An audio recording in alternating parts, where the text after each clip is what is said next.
Bapa di dalam surga, hati kami limpah dengan syukur Tuhan. Karena kami tahu Tuhan menarik kami untuk dekat-dekat kepadamu Tuhan. Menikmati saat-saat berdoa di tengah-tengah komunitas gerejamu Tuhan. Ini kami ya Tuhan, dan kami tahu Engkau Allah yang mendengar dan menjawab doa. Terima kasih Bapa. Engkau mendengarkan setiap doa yang kami naikkan, dan berilah kami ruang seluas mungkin Tuhan untuk menanti-nantikan, mengamat-amati bagaimana cara Tuhan menjawab doa kami. Tuhan, izinkan kami sekali lagi mohon kebenaran firman-Mu Tuhan, melayakkan setiap kami. Tuhan menolong hamba Tuhan dalam semua kekurangan keterbatasannya. Bolehlah sekali lagi Tuhan pakai untuk menyampaikan perenungan firman Tuhan. Bapa, berkatilah setiap jemaat dengan kebenaran firman-Mu. Biarlah Roh-Mu yang kudus Tuhan mencelikkan mata kami, membangkitkan kehausan yang sejati untuk merenungkan firman-Mu ya Tuhan. Tegurlah kami Tuhan, hiburlah kami Tuhan, berdasar kebenaran firman-Mu. Dalam nama Tuhan kami Yesus Kristus Juru Selamat kami, kekasih jiwa kami sudah berdoa. Amin. Jemaat sekalian boleh silakan duduk. Mari kita bersama-sama membuka bagian firman Tuhan dari Lukas pasalnya yang ke-23. Bapak Ibu, mari kita buka bagian firman Tuhan. Lukas pasal yang ke-23. Saya tidak menemukan PPT, pointer, bukan PPT. Oke, thank you ya Bu. Makasih ya. Baik. Kita akan membaca satu bagian di ayat yang 34 saja. Tetapi ayat yang ke-33 dan 35 bolehlah setiap bapak-bapak yang baca ya. Jadi ayat 33 dengan hormat minta tolong bapak-bapak, kita semua ayat 34. Lalu 35 sampai dengan ayat yang ke-37. Maafkan ya, itu bapak-bapak sekali lagi. Jadi yang 34 hanya satu ayat, kita semua yang membacakan. Boleh silahkan, mohon kesediaannya. Lukas 23 ayat yang 33 sampai dengan ayat yang ke-36. Demikian firman Tuhan.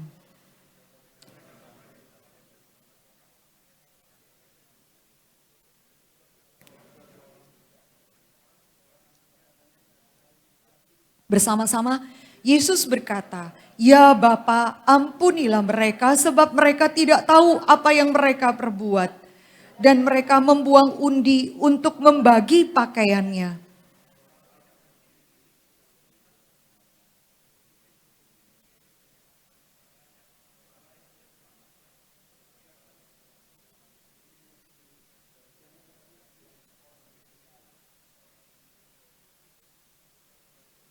Mengolok-olokkan dia, mereka dan berkata, "Jika engkau..." Iya, Bapak Ibu, satu bagian yang tadi kita baca itu terkenal dengan kalimat satu bagian awal dari 7 perkataan salib yang terakhir Yesus ucapkan. Tidak banyak lagi yang Yesus ucapkan ketika ada di kayu salib. Hanya kalimat-kalimat yang pendek sekali, kalimat-kalimat yang sangat terbatas sekali. Kita tidak menemukan Yesus mengajar, Yesus memberikan teguran dan nasihat. Kita tidak lagi menemukan Yesus berdiskusi dengan murid-murid dan orang banyak. Tidak ada kalimat-kalimat itu. Tetapi bagian ayat khususnya yang tadi kita baca ayat 34. Itu spesial menjadi ayat pembuka dari 7 kalimat Yesus di atas kayu salib. Ya, Bapak Ibu, kalimat pembuka berisi doa, berisi pengampunan, berisi jaminan penerimaan yang luar biasa. Sebelum menikmati kalimat-kalimat selanjutnya sampai kalimat sempurna terakhir. Bapa, ke dalam tangan-Mu kuserahkan nyawaku. Kalimat itu dibuka dengan kalimat doa. Bapak Ibu sering dikasih Tuhan, kalau kita lihat di dalam bagian ini, Yesus hanya sebagian teolog itu mencatat 7 kalimat ini begitu sakral ya. Dan mereka mulai mengatakan bahwa Yesus di momen-momen masuk di kayu salib lebih banyak berdoa. Sebelum ini kita menemukan di Getsemani dia bergumul menaikkan doa yang sama berulang kali. Doa yang itu juga. Bapak Ibu Saudara, kita akan melihat satu kebenaran yang pada waktu itu kita menemukan Yesus menuju ke arah diam. Tidak ada lagi banyak kalimat nasihat, teguran dan kebenaran yang keluar dari juru selamat yang agung dan mulia. Tidak ada banyak. Hanya kalimat-kalimat pendek sehingga Bapak Ibu Saudara ada satu kebenaran ya. Kalau Anda dan saya itu masih bisa mendengarkan firman Tuhan. Dan terlebih lagi waktu mendengar Anda itu menyambut dengan hati yang haus dan rindu. Dan Anda diberkati oleh kebenaran firman Tuhan. Itu betul-betul orang yang diberkati dan berbahagia. Kenapa? Karena kalau masih kita mendapat kebenaran firman Tuhan, itu berkat yang terindah. Akan sangat menakutkan kalau tubuh kita hadir di gereja, hadir di persekutuan, tapi kita merasakan Tuhan kok tidak berbicara apa-apa ya dengan saya. Tuhan kok sepertinya diam ya dalam hidup saya. Itu there is something wrong with us. Ada yang salah dengan kerohanian kita. Kenapa? Karena kalau kita menemukan biasanya pada waktu Allah itu tanda kutip diam. Jadi maksudnya tidak ada banyak lagi kelimpahan yang akan dibukakan kepada Anda dan saya. Kenapa harus diam? Biasanya keadaan saat itu adalah kekerasan hati manusia itu teramat sangat meluap.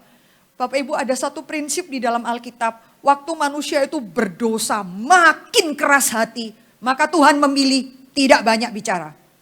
Tuhan memilih bahkan diam. Itu prinsip itu Bapak Ibu Saudara. Maka kita tuh gambar rupa Allah. Kita tuh mirip Allah ya. Kita sebagai orang tua, kita melihat ya. Kalau anak kita nakal, kita tuh masih ngomel. Kita masih sempat mukul. Kita masih sempat ngatur. Papa bilang begini, mama bilang begitu, harusnya begini. Itu sebetulnya kenakalan anak kita itu belum sampai too much hurt ya. Belum ya. Kalau sampai kita akhirnya sudah tidak mau bicara lagi dengan anak kita. Itu anak itu biasanya tahu bahwa anak saya ya, kalau saya masih ngomel tuh kadang-kadang dia nunggu hitungan ketiga. 1 gitu ya. Kan masih 1 gitu ya. Tapi kalau dia sudah tahu saya mulai diam, heran loh. Dia malah datang, mama napa? Mama napa gitu ya. Anak-anak gitu ya. Kecuali anakmu terlalu keras kepala dan bebal aja ya. Diem malah, hore mamaku diem gitu ya kira-kira. Tapi selama diam itu beberapa anak, mama kenapa? Dan herannya waktu, enggak gitu ya. Tadi kita suruh minum obat, wah lari sana sini dimuntahin. Giliran kita diam, mama tidak bicara lagi. Mau minum obat, mau tidur siang, mau mandi, mau belajar. Mama tidak akan diam. Mama tidak akan bicara. Itu dia malah ketakutan ya. Ada apa? Karena hati nuraninya tahu ini mama betul-betul marah. Makanya mamanya diam. Kira-kira demikian ya. Maka Bapak Ibu Saudara, Yesus tidak mau lagi mengeluarkan terlalu banyak kata-kata. Karena nanti kalau Bapak Ibu tahu ya di dalam momen menuju Jumat Agung dan Paskah itu. Mempersiapkan hati masuk di dalam momen-momen sengsara Yesus. Saudara akan menemukan loh, orang itu waktu Yesus disalib jahatnya itu luar biasa. Di atas kayu salib baru Anda dan saya mengerti betapa kita itu butuh kasih karunia dan pengampunan itu sudah harga mati Bapak Ibu Saudara. Gak mungkin kita tuh bisa diselamatkan tanpa kasih karunia dan pengampunan. Karena manusia itu kalau jahat, kita gak bisa ngerti ukuran manusia jahat itu sampai di atas kayu salib. Baru kita ngerti. Saudara tahu tidak, Pilatus itu 3 kali, lebih berkata, aku tidak menemukan kesalahan dari orang ini. Aku tidak menemukan kesalahan. Aku tidak menemukan kesalahan. Sempurna 3 kali.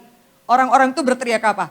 Sekalipun kita tidak menemukan kesalahan dalam diri orang itu harus disalibkan. Biarlah darahnya ditanggungkan kepada kami dan anak cucu kami. Coba Bapak Ibu Saudara, pernah baca ayat itu tidak? Jahatnya. Kita kalau bersalah ya udah darahnya itu ditanggung saya. Ngapain bawa anak cucu? Tapi saudara melihat ya, jangan saya aja yang dihukum gitu ya. Cobalah dibagi-bagi sekian persen sama anak cucu saya. Itu saudara lihat egoisnya manusia. Kalaupun kami bersalah, kutukan darahnya saya dan anak cucu saya yang tanggung. Saudara kalau terus lihat ya di dalam pasal Yohanes 18 saja. Itu imam-imam tuh ya tahu bagaimana mereka tidak bisa menyalibkan Yesus karena hari itu adalah momen Paskah. Mereka tuh kepingin menyalibkan Yesus, langsung punya ide buruk. Nanti di rumah baca ya Yohanes 18. Cari Pilatus. Pilatus ini orang ini mengaku raja orang Yahudi. Lah Pilatus kan, maaf ya Bapak Ibu Saudara, nggak goblok-goblok banget. Yohanes pasal 18 Pilatus bilang apa? Dia tahu ini orang-orang Yahudi, imam-imam ini mau manipulasi dia. Ya Pilatus bilang apa? Ya sudah, dia melanggar hukum Taurat agamamu, hukumlah dia menurut adat agamamu. Apa hubungannya dengan saya orang Romawi? Gitu kan? Terus mereka jawab, oh kita mau merayakan Paskah. Orang merayakan Paskah itu najis kalau membunuh orang. Bayangkan Bapak Ibu Saudara, bunuh orang pakai tangannya orang lain. Gitu ya. Lalu Pilatus ya nggak goblok-goblok banget. Dia bilang nggak bisa, bawa dia pergi ke Herodes. Lempar sana, lempar sini, lempar sana. Alkitab bilang, justru pada saat itulah kejahatan hati imam-imam besar ahli Taurat itu menggenapkan apa yang dicatat oleh kitab suci. Yohanes pasal 18, kita gak cukup waktu buka satu-satu ya. Kenapa? Bayangkan kalau orang Yahudi itu Pilatus bilang, ya udah salib, matiin dia sesuai adat agama kamu, bunuh aja, suka-suka kalian lah. Gitu, misalnya ya. Langsung saat itu kalau orang ahli Taurat setuju, Yesus gak disalib Bapak Ibu Saudara. Orang Yahudi itu tidak pernah mengerti konsep disalibkan itu enggak. Itu desainnya orang Roma. Maka kemungkinan besar Yesus dilempari batu sampai mati. Karena dia menghujat Allah. Jadi rusak dong nubuatan. Jadi memang segala kekerasan hati manusia, Alkitab bilang hanya dipakai Tuhan untuk menggenapkan agenda Tuhan sejak desain dahulu kala. Sejak dari zaman Yesaya.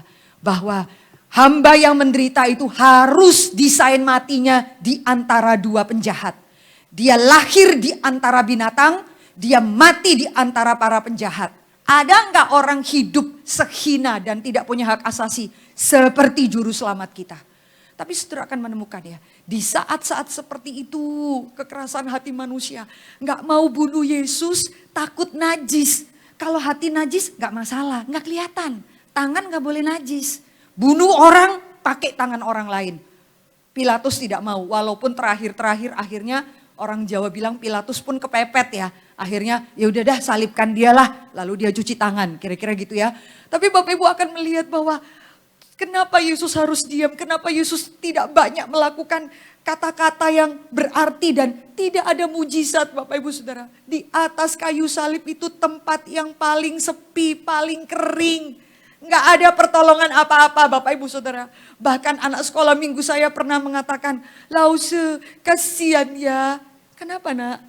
Yesus itu berdoa dan doanya tidak merubah apapun. Kenapa? Karena ayat 34 tadi kita baca, 35, 36, 37. Habis Yesus berdoa, orang-orang itu makin jahat, makin liar, makin haus hiburan.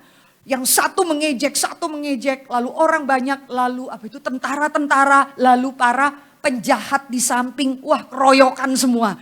Makin menghujat, menjatuhkan Yesus. Dia langsung bilang, kasihan Yesus doanya tidak dijawab.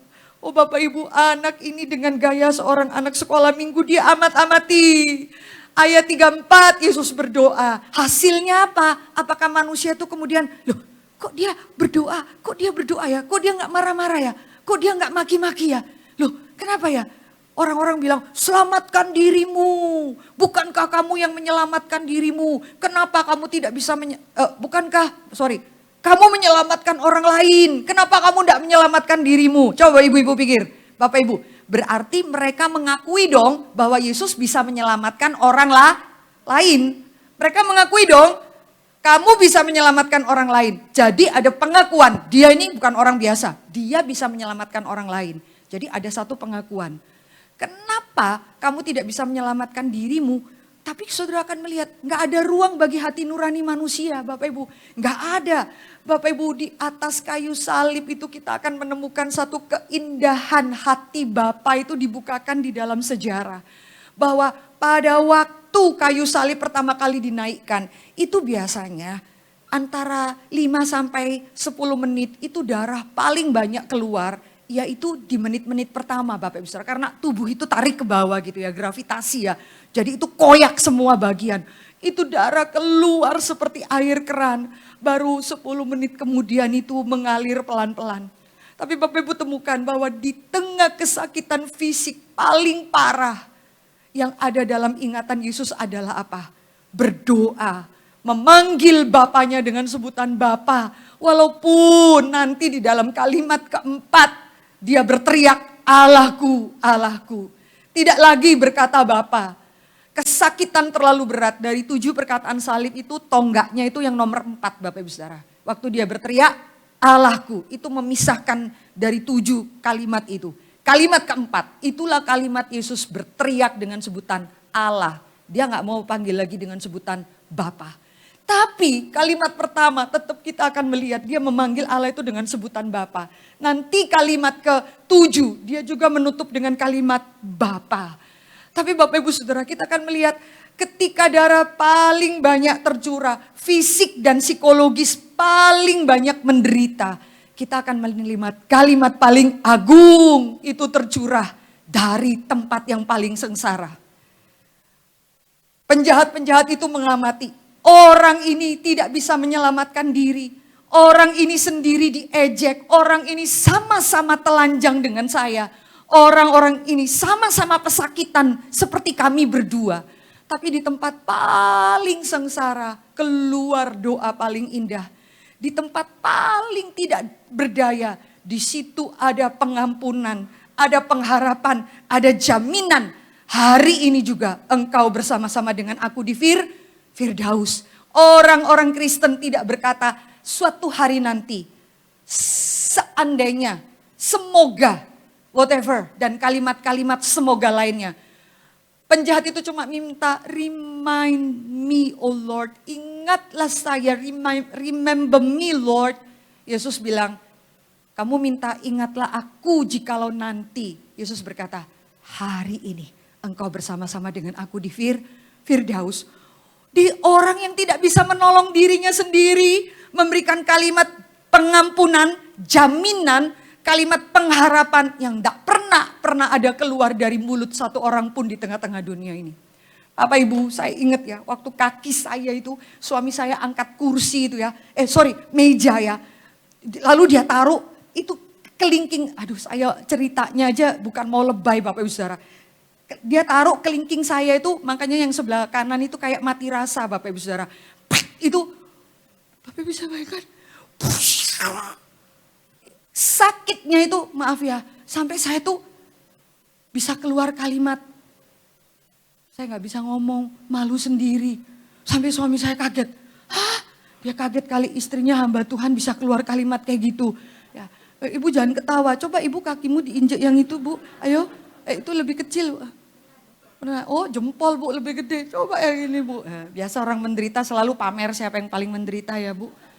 Itu meja makan itu langsung wow. Bapak Ibu, makanya setiap buku-buku ya, The Seven Last Saying Jesus at the Cross itu selalu semua penulis itu mengatakan biasanya. Possibly itu selalu commonly itu orang yang disalib itu keluar kalimat teriakan kesakitan, makian, nggak ngerti semua. Nggak ada satu yang pernah mengeluarkan kalimat berdoa. Tapi kamu dan saya melihat di tengah-tengah kesakitan Yesus bukan drama. Yesus bukan pura-pura. Yesus bukan separuh rasa sakit. Tidak. Totally he is a human. Betul-betul manusia. Dan di tengah-tengah kesakitan Yesus berdoa. Jangan bunuh mereka Bapa.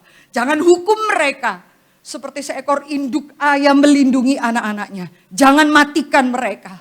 Matikan saya saja. Jangan hukum mereka. Hukumlah saya saja. Satu doa yang menudungi sejarah. Satu doa yang kalau saya pikir-pikir itulah yang memberikan kekuatan hamba-hamba Tuhan sampai saat ini terus berkhotbah. Itulah yang memberikan kekuatan para misionaris pergi ke daerah-daerah pedalaman. Itulah yang memberi kekuatan guru-guru zaman ini tuh mengajar anak-anak generasi alfa yang gampang bosan. 10 menit sudah gak tahan. Ke sekolah-sekolah Bu Mercy, anak-anak sudah gak bisa dengar firman Tuhan 15 menit. Ya. Bagaimana ibu bisa bercerita supaya mereka tahan 30 menit. Hamba Tuhan udah suruh kayak ngelawak depan mereka supaya mereka tahan dengarkan firman Tuhan. Pernah satu kali waktu saya enggak mau pergi ke sekolah itu sekolah Kristen, anaknya liar sekali. Sampai saya pikir, ayat ini menguatkan saya, pergi. Ribuan tahun yang lalu aku pernah berdoa, ampunilah mereka. Maka saya pergi, tetap kabarkan Injil. Tetap bercerita momen Natal kemarin ya. Walaupun saya tahu dan saya datang dengan cinta kasih bahwa saya percaya Injil itu bisa mentaklukkan hati anak-anak ini. Injil itu tidak akan membosankan terdengar di telinga mereka. Karena apa? Karena juru selamatku ribuan tahun yang lalu sudah berdoa. Untuk setiap orang yang mungkin bisa percaya. Ampunilah mereka, ampunilah mereka. Bapak Ibu Saudara yang dikasihi Tuhan. Kalimat itu membuat kita melihat di atas kayu salib. Ada 3 poin. Kita tuh baru ngerti Bapak Ibu Saudara. Oh, oke. Tidak kebetulan dari 7 kalimat itu harus dibuka dengan doa. Itu tidak kebetulan. Kenapa? Dari cara Yesus berdoa dan apa yang dia doakan. Kita baru mengerti 3 poin. Ngerti hatinya Bapa. Ngerti rencana Allah dari kekekalan. Itu menuju kepada kekekalan. Desain Allah dari Taman Eden. Sekarang sampai nanti dia datang kali kedua. Kita tuh baru ngerti loh Bapak Ibu Saudara. Cara kerja Allah itu beda dengan cara kerja manusia. Kalau Yesus tidak berdoa di kayu salib, kita tuh sampai sekarang masih terguncang-guncang. Gampang terguncang-guncang iman kita. Bapak Ibu dulu ya saya dengar guru sekolah minggu saya itu cerita. Oh Kain membunuh Habel. Lalu Kain itu Habel mati, Kain pergi dan Kain berdoa, Tuhan tolong saya, orang kalau ketemu saya nanti bunuh saya. Lalu guru sekolah minggu saya cerita itu dari Alkitab juga sih ya. Tuhan kasih tanda pada Kain, saya nggak ngerti tandanya apa. Orang tidak boleh bunuh Kain. Saya sempat protes loh, Tuhan bagaimana ya? Itu yang baik, Habel Tuhan biarin mati. Lalu ini yang jahat, udah pembunuh, ngapain Tuhan pelihara hidup dia? Kayak gitu Bapak Ibu Saudara. Sebagai anak yang waktu itu mau naik SMP kayaknya, saya nggak terima. Lah yang itu baik hati ngapain nggak ditolong? Lalu yang ini habis bunuh adiknya, kenapa Tuhan pelihara dia? Biarin aja dia dibunuh orang. Itu kan maunya kita ya. Orang baik nggak boleh susah, orang jahat harus dibikin susah. Orang cinta Tuhan itu happy ya happy ye. Apa dulu sekarang selama-lamanya hidupnya mulus baik saja. Oh baru Yesus berdoa di atas kayu salib, saya baru ngerti. Cara Allah bekerja itu nggak pernah tunduk pada logika kita. Cara Allah bekerja, bahkan orang yang paling baik, orang yang paling murni, orang yang paling tulus bisa menderita. Bahkan dalam penderitaan itu bisa menaikkan apa yang tidak mampu manusia naikkan. Yaitu berdoa, yaitu memberkati, yaitu bahkan menginjili penjahat. Yaitu bahkan bisa mentaklukkan hati seorang centurion, kepala perwira di bawah itu melihat satu demi satu kalimat Yesus di atas kayu salib. Justru orang-orang kafir jenis ini yang akhirnya bertobat. Murid-murid kemana? Kabur semua. Justru yang namanya penjahat, lalu kepala perwira tentara Romawi dari mulutnya mengakui, sungguh benar dia ini anak Allah. Itu peristiwa salib. Peristiwa salib itu selalu membagi manusia itu jadi 2 kelompok. Ada kelompok-kelompok yang punya agama, hatinya tidak bisa tersentuh dengan kalimat Yesus di atas kayu salib. Udah biasa. Ada orang-orang kelompok orang yang dibuang, kelompok kafir. Dengernya sedikit-sedikit saja, hatinya bisa tersentuh. Itu cara kerja Allah. Kamu dan saya ada di mana? Bapak Ibu Saudara, cara kerja Allah beda terus. Kenapa orang cinta Tuhan menderita? Kenapa Ayub menderita? Kenapa Daud menderita? Yang mau Daud jadi raja Tuhan. Kenapa dia hidupnya sengsara 11 tahun? Kenapa Yesus doanya tidak dijawab? Kenapa Tuhan Allah Bapa tidak beri mujizat? Kenapa Tuhan? Baru saya mengerti. Cara kerja Tuhan tidak pernah tunduk pada logika kamu. Mau kamu apa Mercy? Mau kamu apa? Mau saya Tuhan. Kalau saya sudah setia padamu, ya tahu dirilah Tuhan. Baik-baiklah jaga aku ini Tuhan. Gitu kan. Aku gak boleh sakit. Aku gak boleh susah Tuhan. Aku kalau ikut engkau itu di sini senang, di sana senang. Di mana-mana hatiku senang. Itu baru engkau layak dipercayai Tuhan. Tuhan bilang, tidak. Itu cara kamu. Cara saya tidak demikian. Maka Alkitab sering memberikan satu kalimat. Paulus itu sampai berseru, Tuhan aku berdoa 3 kali supaya engkau cabut duri dalam dagingku.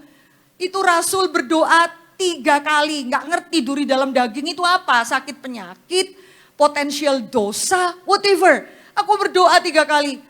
Tuhan jawab apa sama Paulus? Cukuplah kasih karuniaku kepadamu. Doanya dijawab dengan apa? Durinya dicabut. Enggak, Tuhan kasih apa? Kasih karunia. Dan Paulus menutupnya dengan kalimat apa? Pada waktu aku lemah, aku kuat. That's it. Itu baru namanya mujizat Tuhan. Kedua ya, saya baru terus melihat, oh oke Tuhan. Benar-benar memang Kristus harus datang ke tengah dunia dan tebus kita dari segala kehinaan.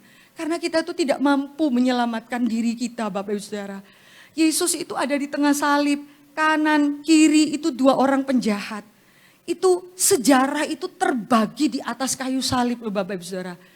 Orang yang di tengah itu mati menebus dosa. Orang yang di sebelah yang tidak bertobat sampai mati, penjahat, itu mati di dalam dosa. Orang yang sebelahnya yang dengar Yesus berdoa, hatinya tertusuk-tusuk dan dia bertobat. Itu mati terhadap dosa. Bisa ngikuti gak? Itu membuat hidup itu indah. Di hadapan salib Tuhan, Tuhan tidak pernah membagi manusia itu dengan kaya dan miskin. Tidak pernah. Tuhan tidak pernah membagi manusia itu dengan tingkatan tuan dan hamba. Tidak pernah. Tuhan tidak pernah membagi manusia itu dengan tingkat rohaniawan dan jemaat biasa. Tidak. Tuhan membagi orang itu dengan dua-duanya sama-sama berdosa. Tapi yang satu terus mati di dalam dosanya. Dan satu mati terhadap dosa. Kenapa? Karena dua-duanya harus memberi respon kepada yang di tengah. Yaitu siapa? Juru selamat. Yang menebus dosa. Terus sejarah itu berjalan seperti demikian. Maka Bapak Ibu Saudara, baru kita sadar, ya Tuhan, terima kasih. Kau sekali pernah berdoa itu, maka sejarah ini boleh berjalan sampai saat ini. Terakhir Bapak Ibu Saudara, seriusnya dosa. Kagak ada obat Bapak Ibu Saudara. Itu gak bisa diselesaikan perbuatan baik, puasa, maaf ya seperti rekan-rekan kita menyembelih kambing domba. Gak bisa Bapak Ibu Saudara, gak bisa. Karena dosa itu bukan perbuatan. Dosa itulah masalah hati yang sengaja memberontak terhadap Tuhan. Saya tahu Tuhan baik, tapi sorry ya, saya lebih cinta iblis daripada engkau. Tuhan turun ke bawah, ular yang pakai iblis akan jadi tuan atas hidup saya. Jadi dosa nggak bisa diselesaikan dengan perbuatan baik apapun. Kenapa? Itu bukan masalah perbuatan, itu masalah pemberontakan. It is a matter of heart, hati. Hati itu kagak ada obatnya Bapak Ibu Saudara. Hati kita itu tidak ada obatnya. Bapak Ibu bisa dengarkan hamba Tuhan khotbah, hatimu itu ada di luar. Bisa seperti itu Bapak Ibu Saudara. Mengerti mau saya? Ini orang khotbah sudah mau 30 menit. Nah sudah 30 menit Saudara. Ya sudah bunyi ini saya. Sebentar ya. Ini tidak ada tanda-tanda dia mau selesai ya. Kita ini sudah lapar loh. Jadi kira. Saudara, orang itu tubuhnya bisa dikendalikan. Hatinya bisa liar kemana-mana Bapak Ibu Saudara. Tidak ada obatnya tentang hati. Orang bisa senyum sambil gile bener nih orang. Sambil memaki orang. Masalah hati itu kita perlu ada yang berdoa dan menyerahkan nyawa untuk kita. Dan Bapak Ibu terakhir kita akan melihat kuasa dari kalimat Yesus di atas kayu salib. Bapa ampunilah mereka. Yaitu kebenaran apa? Yesus berdoa. Seluruh hidup Yesus itu Bapak Ibu Saudara dimulai right from the start. Alkitab itu bolak-balik mencatat gini Bapak Ibu Saudara. Pagi-pagi benar ketika murid masih tertidur. Pagi-pagi. Sebelum Yesus memilih 12 murid. Pagi-pagi benar Lukas pasal 6. Semua murid sedang tertidur. Pagi-pagi benar itu Yesus. Sebelum melakukan apapun Yesus berdoa. Dan Yesus tahu. Yesus akan menutup seluruh rangkaian pelayanan. Dia tidak akan melakukan mujizat apapun lagi. Maka dia perlu berlutut di Getsemani. Dia harus berdoa. Kalau boleh cawan ini lalu. Tapi bukan kehendakku. Itu keindahan hidup Yesus. Dimulai dengan doa dan berkali-kali he slip away. He slip away. Dia menyingkir di antara orang banyak yang makan roti itu loh, Bapak Ibu Saudara, 5 roti 2 ikan. Lalu semua panik. Yesus ada di mana? He slip away. Kemana? Lagi berdoa. Di depan berdoa, di tengah pelayanan berdoa, dan menutup seluruh pelayanan menuju kematian dengan doa. Itu bedanya Yesus dengan kita. Maka Yesus melewati segala sesuatu itu dengan ketenangan yang luar biasa. Bahkan bisa berdoa. Bedanya dengan Yesus apa? Saya perhatikan ya. Saya nggak usah ajak orang lain. Saya aja. Selama kita masih kuat, masih mampu. Waktu kita sakit, kita akan telepon teman kita akan cari dokter. Setelah dokter ini bilang ada cancer, oke, second opinion. Second opinion ke Singapura pun bilang cancer, oke, pergi ke Aussie. Cari apa? Opini ketiga, terus sampai uangmu detik-detik terakhir habis, baru kau, Tuhan, di manakah engkau? Bisa ngikutin mau saya? Kita itu berdoa selalu sesi terakhir. Waktu segala sesuatu, wah, nggak ada lagi yang harus kita perbuat. Kayaknya kita harus berdoa. Nggak heran, Yesus itu berdoa dulu, baru naik ke kayu salib. Nggak heran, abis berdoa, ditangkap, tenangnya luar biasa. Kita kemarin baru nonton film The Last Supper ya. Bedanya kamu dan saya, kalau Yesus itu sebelum masuk penderitaan, berdoa. Kalau murid-murid, sebelum masuk penderitaan, tidur. Nanti waktu penderitaan datang, kabur. Ya, mirip-mirip kita ya, gitu ya. Kapan harus berdoa, kapan harus tidur, itu kacau. Bahkan kalau bisa di dalam ruang berdoa pun tidur. Nah, enggak itu orang lain ya, bukan kita Bapak Ibu Saudara ya. Jadi hidup kita tuh chaos, enggak tahu prioritas mana yang lebih dulu, enggak heran. Maka Yesus itu memulai dengan ketenangan. Kenapa? Dia berdoa. Bapak Ibu, kenapa we are worried too much ya? Kenapa kita itu cemasnya terlalu banyak ya? Kenapa ya? Ada satu lagu dulu itu, How long has it been since you talk to the Lord?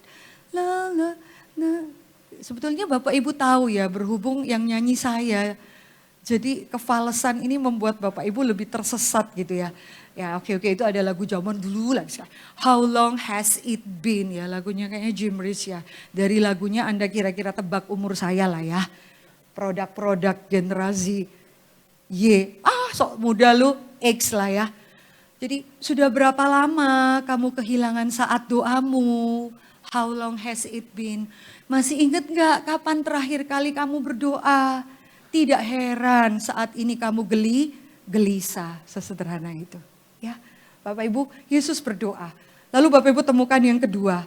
Dari kalimat doa Yesus, saudara dan saya melihat bahwa relasi Yesus dengan Allah Bapa tidak pernah tergoncangkan karena penderitaan apapun. Itu menjadi bagian kita. Yesus masih memanggil Bapa dengan sebutan, Bapa, ampunilah mereka. Yesus tidak mencurigai Allah Bapa. Yesus tetap menikmati relasi Bapa dan anak-anak dan Bapa dan anak-anak dan Bapa. Anak tidak akan mencurigai bahwa bapaknya akan memberikan racun kepada minumannya. Relasi yang indah. Itu tidak mudah loh Bapak Ibu Saudara. Selama Bapak itu memberikan roti, makanan, kenikmatan, kenyamanan, gadget sepuas hati. Setiap kita relasi dengan papa mama baik. Coba waktu papa mama mengambil game kita, gadget kita, atau bahkan memukul kita. Atau bahkan tidak menjawab keinginan kita. Kita nangis kayak anak kecil ya. Teriak-teriak lalu dia diam. Kita masih bisa bilang enggak? Engkau baik Bapa. Masih bisa enggak? Yesus tidak ada yang bisa mencuri relasi dia dengan Bapa. Pada waktu fisik paling sakit dia tetap berkata, Bapa ampunilah mereka. Yesus tetap memikirkan kamu dan saya dan orang-orang zaman itu. Menarik ya, murid saya itu mencari search, dia suka baca buku, kelas 6 SD saudara. Saya memang kasih PR lebih dari dia, dia bisa menemukan 35 mujizat Tuhan Yesus Lause. Tidak ada ya satu mujizat yang Yesus pakai untuk dirinya sendiri. Keren banget ya anak ini ya. Betul. That's good Matthew. Dari 35 mujizat Tuhan Yesus di dalam Alkitab, tidak ada satu mujizat Yesus pakai untuk meringankan kesusahan dirinya. Tidak ada. Semuanya dipakai untuk orang lain.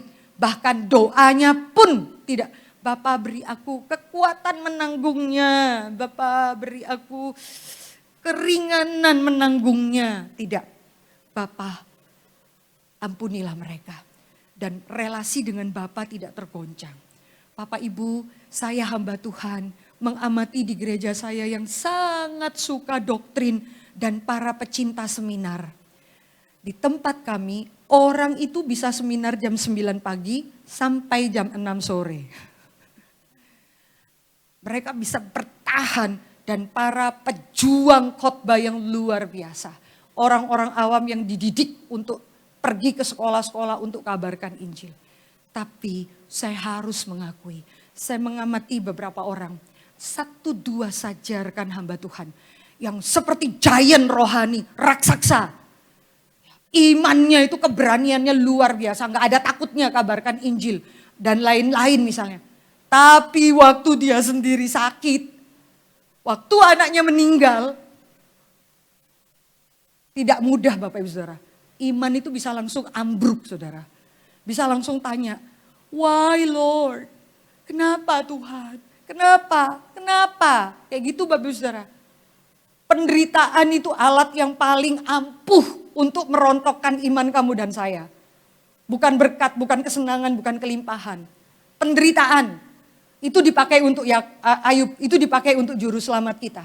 Dan Yesus tidak bergeming sedikit pun. Terakhir, signifikansi pengampunan.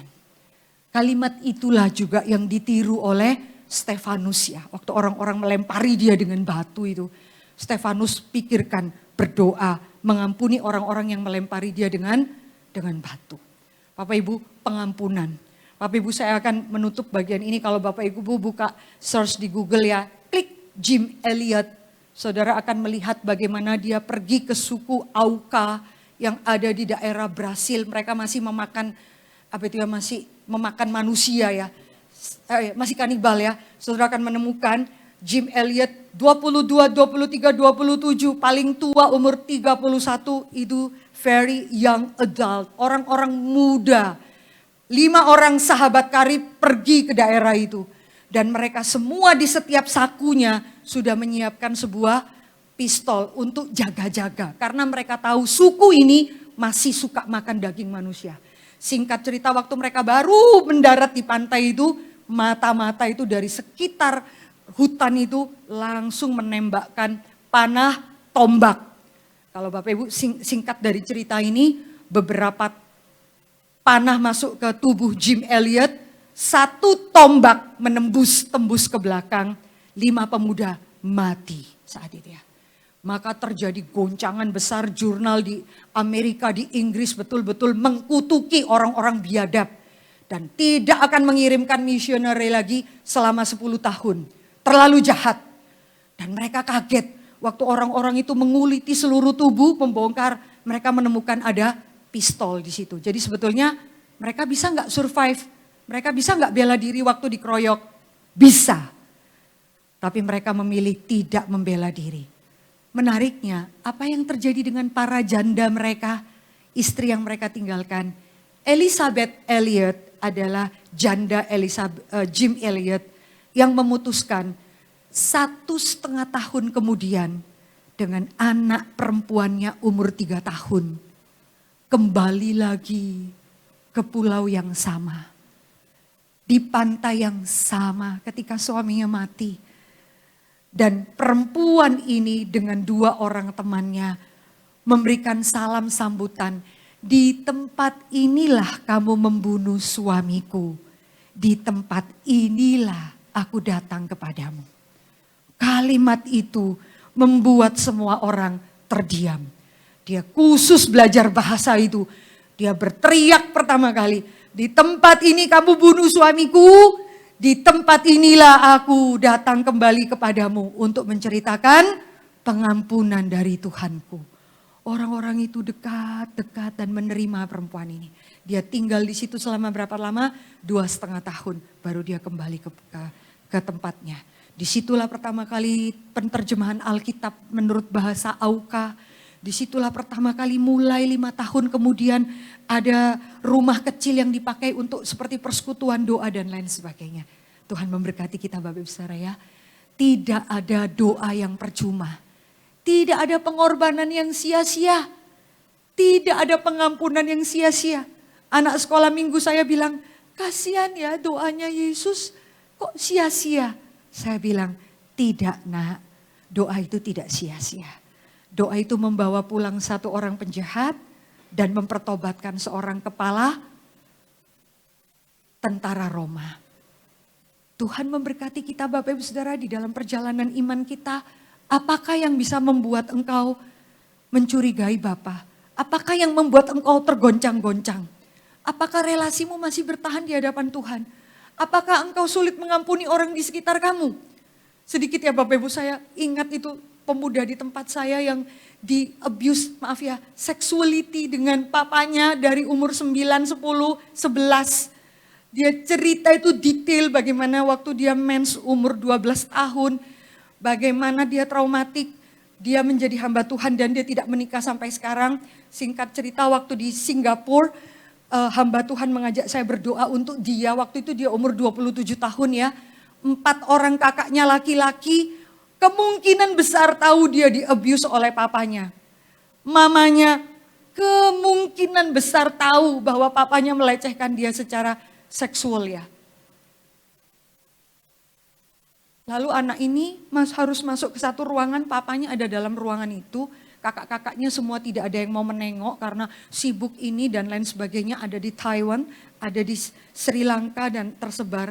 Dia yang ada di Singapura. Saudara tahu tidak? Dia bilang, tolong doakan saya ya. Saya ada perasaan sedikit jijik melihat papa saya. Dia lihat dari luar ya. Saya juga bingung mau doa apa ya. Saya pikirin kalau saya yang jadi dia terus enak banget. Ampunilah papamu. Ya enak aja lu ngomong gitu ya. Coba saudara. Saya bilang Tuhan melampaui logikaku ya. Aku gak ngerti bahkan bagaimana cara berdoa. Tapi beri anak ini kekuatan. Saudara tahu waktu dia masuk itu papanya gak ngenali dia ya karena obat-obatan. Waktu susternya bicara itu bisa ada data mesin jantungnya ya. Itu bisa kayaknya papanya mengenali ya. Lalu anaknya itu bilang, Papa, jangan takut. Jangan takut, saya sudah mengampuni kamu. Kalau Papa sudah terima Tuhan Yesus, Papa minta ampun sama Tuhan Yesus, jangan sama Meme, jangan sama saya. Dia anak bungsu ya saudara. Jangan sama Meme, dia masih pakai relasi anak dengan Papa. Dia tidak sebut namanya, dia sebut Meme ya, adik bungsu ya. Jangan minta maaf sama Meme, sama Tuhan Yesus. Papa boleh pergi. 2,5 jam kemudian papanya pergi ya. Yang suster bilang, baru kali itu saya melihat orang yang tidak sadar itu terus menerus mengeluarkan air mata sekalipun tidak ada tanda-tanda dia buka dan lain sebagainya. Tidak bisa diajak bicara sudah pasti ya. Sudah lihat ya. Anak kecil ini, anak muda ini dengan tubuh yang kecil. Wah saya kadang-kadang lihat itu seperti raksasa iman luar biasa ya saudara. Melepaskan pengampunan yang kadang-kadang orang-orang hebat itu tidak bisa lepaskan ya Bapak Ibu Saudara ya. Kita tuh kalau melihat orang-orang yang bisa mengampuni itu baru kamu dan saya tuh sadar ya. Pergumulan kita itu terlalu receh. Terlalu terlalu self pity, ya. Terlalu dikit-dikit lu tersinggung, baper. Kenapa kamu marah sama dia? Masa dia tulis di status yang nyindir saya? Gitu ya, kita sampai speechless ya mau ngomong ya. Ampunilah dia gitu. Oh dia sendiri enggak minta maaf, buat apa diampuni? Gitu, kira-kira susah ya Bapak Ibu Saudara. Kiranya Tuhan memberkati kita dengan hati yang limpah. We are not a loser Bapak Ibu Saudara. Kita orang-orang yang berkemenangan di dalam Kristus Tuhan kita. Jangan takut, sampai saat ini pun Dia bersyafaat untuk kamu dan untuk saya. Mari kita tenang teduh di hadapan Tuhan. Dengan hormat, jikalau ada seorang hamba Tuhan di dalam ruangan ini, bolehkah saya mohon kesediaannya untuk menutup kita dalam doa? Adakah? Ya, Mose yang pimpin kita ya. Mari kita berdoa. Bapa, kami sungguh memahami. Kami sungguh belajar mengerti tentang kasih-Mu, doa-Mu, tentang karya-Mu ya Tuhan dalam hidup kami. Tuhan, terima kasih untuk firman-Mu yang kembali mengingatkan kami bahwa kami adalah orang-orang yang menang di dalam Kristus.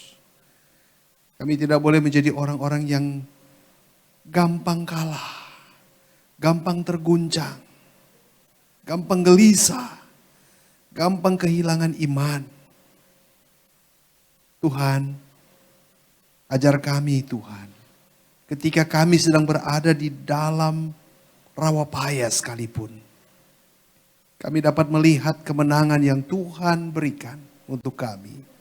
Kami dapat melihat bagaimana Kristus di tengah-tengah penderitaan, di bawah titik nadir yang tak sanggup seorang manusia pun alami. Namun Engkau berdoa. Kami mau belajar Tuhan untuk senantiasa memandang wajah-Mu di dalam doa-doa kami. Bukan setelah kami mengalami kehabisan, segala-galanya tidak ada harapan lagi. Kekuatan kami habis, harta kami ludes. Baru kami mau datang kepada Tuhan. Ampuni kami Bapa, jika kami senantiasa seperti itu. Seringkali kami juga menuntut kemudahan.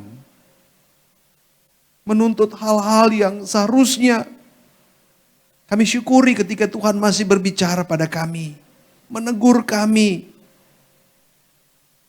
Tuhan, kiranya firman-Mu terus menerus berbicara pada kami.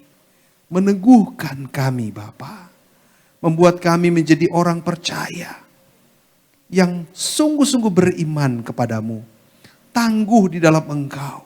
Menghadapi berbagai macam tantangan hidup kami. Di dalam keluarga kami. Menghadapi istri. Menghadapi suami. Menghadapi ipar. Menghadapi mertua. Menghadapi menantu, menghadapi karyawan, menghadapi bos kami, menghadapi rekan-rekan dalam pekerjaan dan usaha, menghadapi situasi yang sulit hari-hari ini, menghadapi pekerjaan yang tidak mudah, menghadapi berbagai macam persoalan yang bagaikan benang kusut. Kami mau Tuhan memandang padamu, memohon padamu, berdoa, karena kami percaya doa itu tidak pernah sia-sia. Di kayu salib 2000 tahun yang lalu, doa Kristus yang kelihatannya dalam ukuran manusia tidak dijawab, tidak ada artinya. Tetapi di sana satu orang berdosa diselamatkan.